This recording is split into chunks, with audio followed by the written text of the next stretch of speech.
El asesinato de Roger Ackroyd, de Agatha Christie. Novela policial en 27 capítulos. Capítulo segundo. ¿Quién es quién en King's Abbot?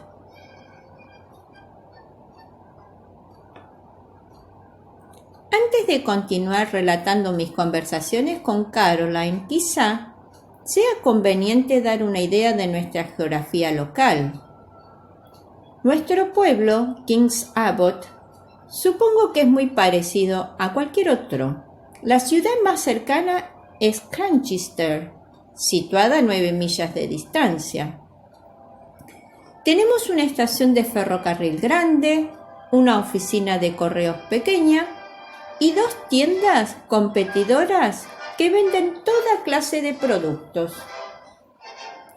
Los hombres aptos acostumbran a dejar la localidad en la juventud, pero somos ricos en mujeres solteronas y oficiales retirados. Nuestros pasatiempos y aficiones se resumen en una sola palabra: cotilleo. Solo hay 2 casas de cierta importancia en King's Abbot. Una es King's Paddock, dejada en herencia a Mrs. Ferrars por su difunto esposo, y la otra, Fernley Park, propiedad de Roger Ackroyd, personaje que me ha interesado mucho por ser el paradigma del gentilhombre rural. Me recuerda a uno de aquellos deportistas de rostro enrojecido que aparecían siempre en el primer acto de las viejas comedias musicales, cuyo decorado representaban la plaza del pueblo. Por lo general, cantaba una canción sobre algo de ir a Londres. Hoy en día tenemos revistas y el caballero rural ha pasado de moda. Desde luego, Ackroyd no es en realidad un gentilhombre rural. Es un fabricante muy rico, creo, de ruedas de vagones. Tiene alrededor de 50 años, un rostro rubicundo y es de carácter jovial. Es íntimo amigo del vicario, contribuye con generosidad a los fondos de la parroquia, aunque el rumor diga que es extremadamente ruin cuando se trata de gastos personales. Fomenta los partidos de cricket, los clubes de juventud y los institutos para soldados mutilados. Es, en una palabra, la vida y el alma de nuestro apacible pueblo de King's Abbot. Cuando Roger Ackroyd era un mozo de 21 años, se enamoró y casó con una hermosa mujer que tenía 5 o 6 años más que él. Se apellidaba Patton y era viuda con un hijo. La historia de su unión fue corta y penosa. Para hablar claro, Mr. Ackroyd era una dipsómana. Logró matarse a fuerza de beber 4 años después de la boda.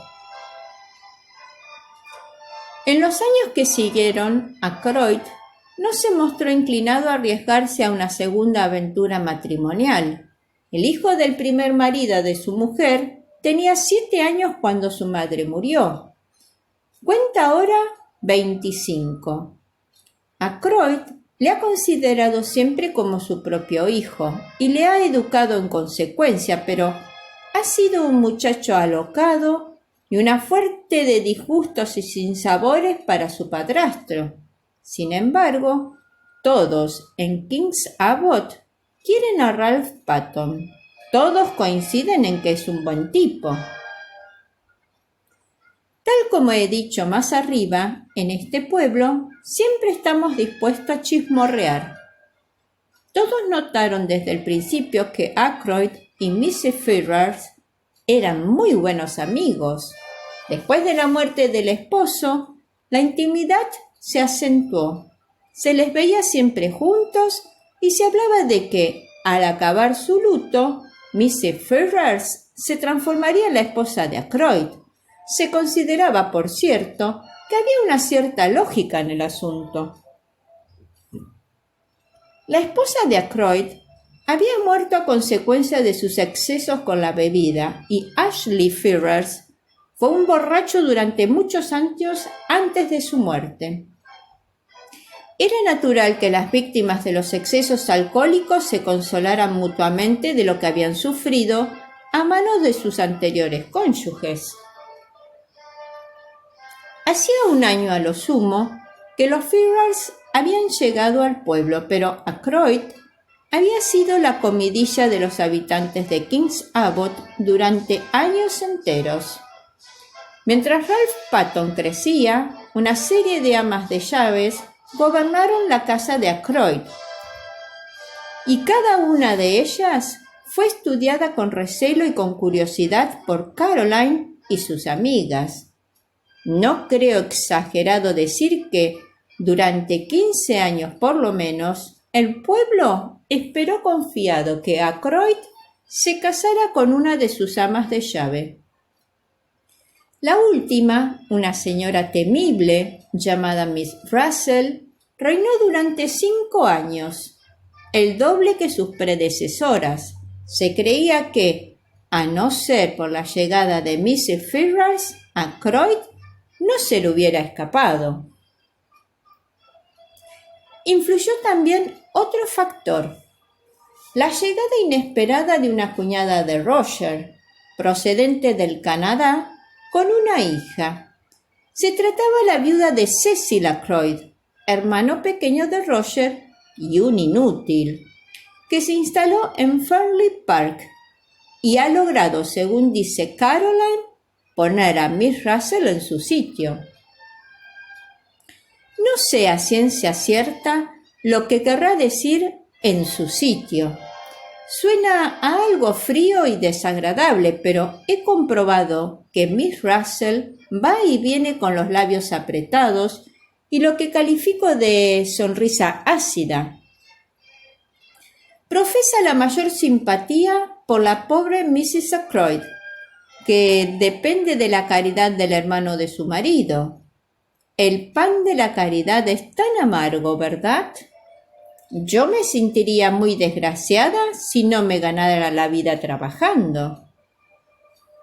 No sé lo que la viuda de Cecil Ackroyd pensaría del asunto de su cuñado con la viuda Ferrers. Sin duda, era ventajoso para ella que Roger permaneciera viudo, pero se mostraba amabilísima, incluso efusiva, con Mrs. Ferrers cuando la veía.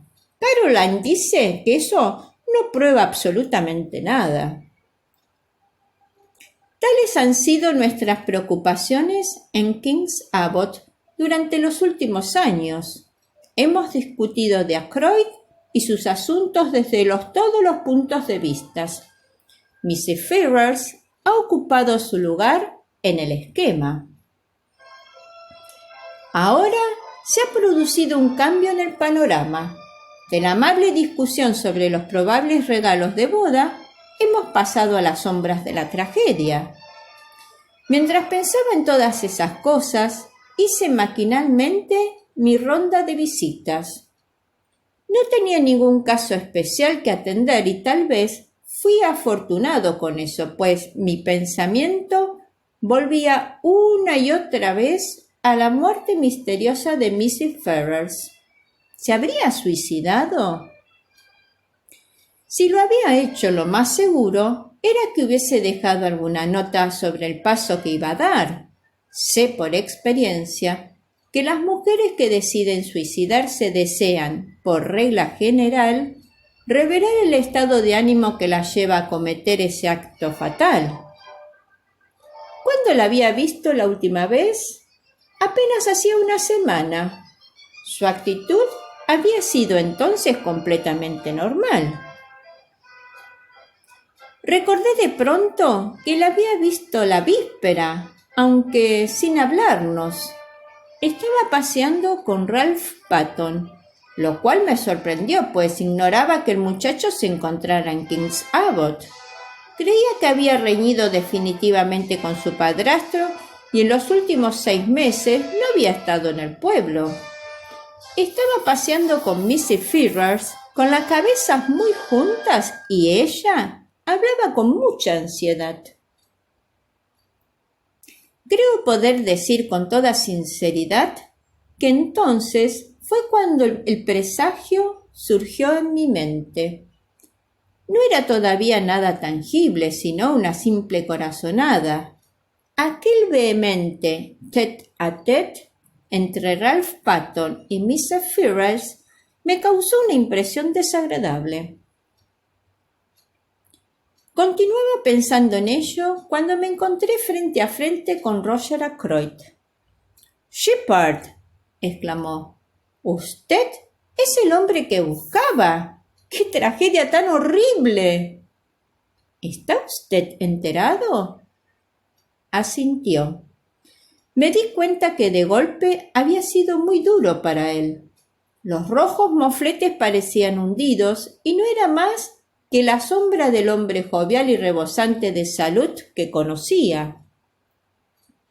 «El asunto es peor de lo que supone», dijo en voz baja. «Oiga, Shepherd, necesito hablarle. ¿Puede acompañarme a casa ahora?» Difícilmente. Tengo que visitar a 3 enfermos y he de estar en mi casa a las 12 para atender el consultorio.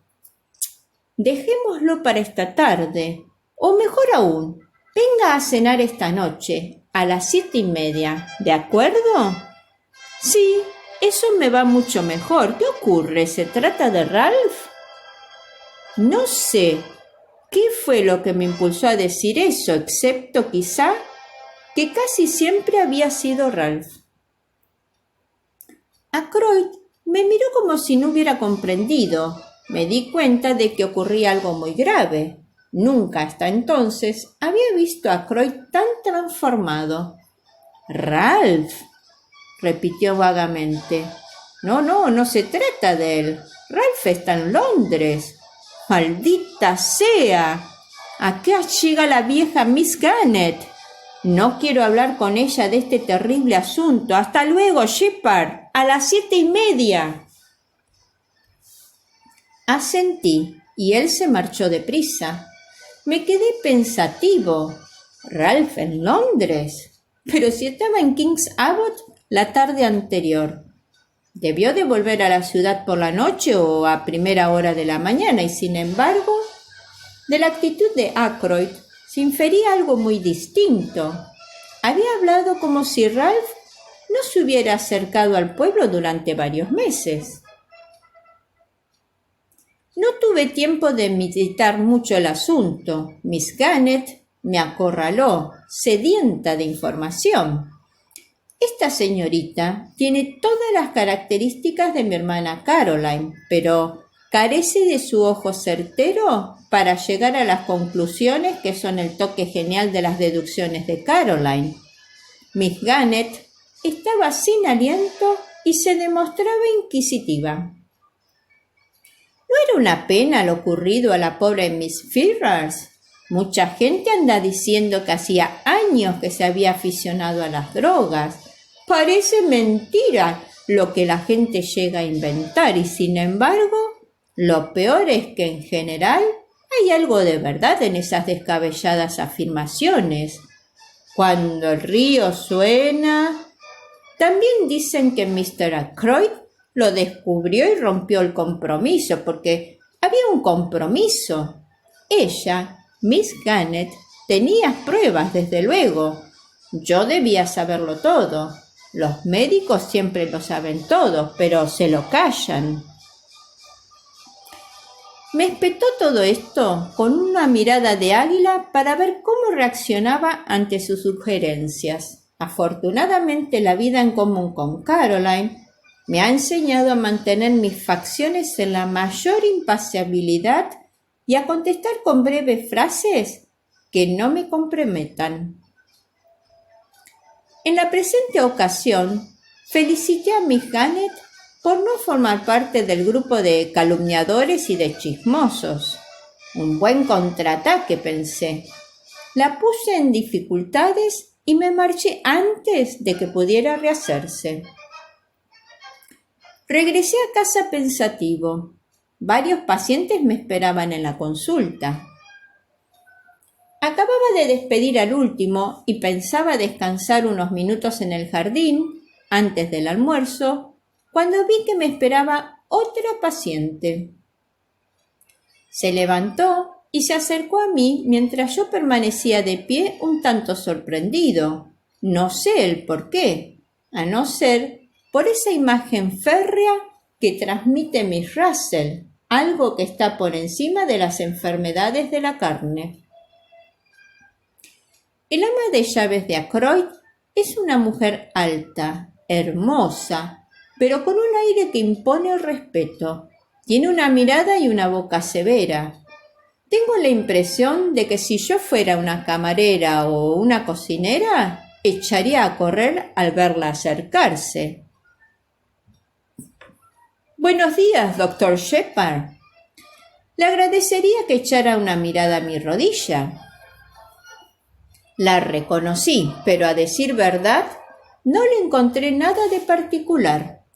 La historia de Miss Russell sobre unos vagos dolores resultaba tan poco convincente que, de haberse tratado de cualquier otra persona con menos integridad de carácter, hubiera sospechado que intentaba engañarme. Se me ocurrió la idea de que Miss Russell hubiera inventado deliberadamente la afección de la rodilla para sonsacarme respecto a la muerte de Mrs. Ferrars, pero no tardé en darme cuenta de que me equivocaba.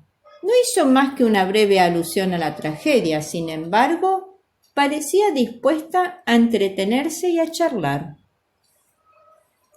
«Gracias por esta botella de limiento, doctor», dijo finalmente, «aunque no creo que me alivie mucho». Tampoco yo lo creía, pero protesté como era mi deber profesional. Después de todo, no podía causarle daño, y hay que dar la cara por las herramientas de nuestra profesión. «No creo que en todas esas drogas», dijo Miss Russell con una mirada despreciativa a mi surtido de frascos, «las drogas suelen hacer mucho daño. Fíjese usted en los cocamaníacos». «Ah, esos casos», comencé, pero ella no me dejó seguir. «Son muy frecuentes en la alta sociedad». Estoy convencido de que Miss Russell sabe mucho más de la alta sociedad que yo. No traté de discutir con ella. «Solo quiero que me diga una cosa, doctor. ¿Puede curarse un verdadero adicto a las drogas?» No es posible contestar a una pregunta de esa naturaleza a la ligera. Le hice un somero resumen sobre todo el asunto, que ella escuchó con atención. Yo continuaba sospechando que buscaba información sobre Miss Ferrars. «El veronal, por ejemplo», empecé. Pero cosa extraña, no parecía interesada en el veronal. Cambió de tema y me preguntó si era cierto que algunos venenos no dejaban la menor huella. «Vaya, ¿ha estado usted leyendo historias de detectives?». Me confesó que sí. «La esencia de una historia de detectives», proseguí, «es la existencia de un veneno raro, algo que viene de América del Sur y que nadie conoce, algo que una tribu de salvajes emplea para envenenar sus flechas. La muerte es instantánea y la ciencia occidental resulta impotente para descubrirlo. ¿A eso se refiere?». «Sí, pero ¿existe en realidad?». Meneé la cabeza apenado. «Me temo que no. Está el curare, desde luego». Le hablé largo rato del curare, pero daba la sensación de haber perdido el interés por el tema. Me preguntó si tenía ese veneno entre mis drogas, y al contestarle negativamente, me parece que decaía en su estimación. Me dijo que debía marcharse y la acompañé hasta la puerta del consultorio en el momento que sonaba el bantintín del almuerzo. Nunca hubiese sospechado que Miss Russell fuese aficionada a las historias de detectives. Me divertía muchísimo pensar que salía de su cuarto para regañar a una criada delincuente para después volver a la lectura de El misterio de la séptima muerte o algo por el estilo. Un narrador que en primera persona nos induce con su relato con un marco de sucesos que pronto sorprenderán. Fifi la Cuentacuentos agradece tu escucha. Anhela que este capítulo haya sido de tu agrado y que invites a quienes tú quieras a disfrutarlo.